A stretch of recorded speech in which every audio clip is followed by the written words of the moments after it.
બોડેલીમાં વિશ્વ આદિવાસી દિવસની ઉજવણી ત્યારે આદિવાસી મહિલા સમાજ આપની સાથે છે।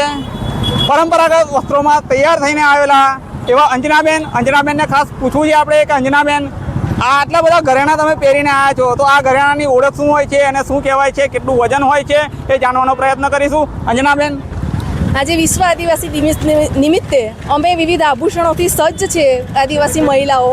આ ઘરેણાં અમે જે પહેર્યા છે એ ચાંદીના છે। લગભગ આનું વજન 500 ગ્રામ જેટલું છે અને આ જે હાર છે એનું બી વજન 800 ગ્રામ જેટલું છે અને જે હાંસળી પહેરી છે એનું પણ કિલોની નજીક 800-900 ગ્રામ જેટલું વજન છે। એટલે ટોટલ જે અમે ઘરેણાં પહેર્યા છે આ હાથના પોચા છે, એ બધા ઘરેણાં થઈને અમે 2-2.5 કિલો જેટલું ચાંદી પહેર્યું છે। આજે વિશ્વ આદિવાસી દિવસ નિમિત્તે અમે સૌ મહિલાઓ ખૂબ આનંદથી એની ઉજવણી કરી રહ્યા છીએ।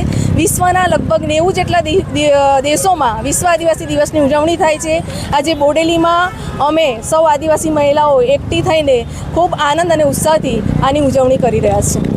સાથે જે આપણી સાથે ગૌરીબેન પણ સરસ મજાનો પોશાક પહેરીને આવ્યા છે। એક ગ્રુપ છે એમનું, એ ગ્રુપ એક જ સરખા પોશાકમાં આવ્યું છે। ત્યારે આદિવાસી સંસ્કૃતિની ઓળખમાં એવું પણ આવતું હોય છે કે દરેક જણ મોટાભાગે એક જ સરખા રંગના વસ્ત્રો પહેરીને આવતા હોય છે। તો એનું શું મહત્વ હોય છે, શા માટે એક જ કલરના કપડાં પહેરવા, એ ખાસ ગૌરીબેન જોડેથી શીખીશું। હા, આજે અમારો આદિવાસી દિવસ છે એટલે અમે આજે બધા એક સરખા ઘરેના અને અમારા પોશાક તરીકે આ પહેલાં પહેરતા હતા એવી રીતે આદિવાસી દિવસના દિવસે આજે અમે પહેરીએ એટલે અમારા બાળકો પણ આ ઉજવણી કરીએ તો એ પણ પછી ઉજવણી કરી શકે, એટલા માટે અમે આ ઉજવણી કરી રહ્યા છીએ। જય જોહર।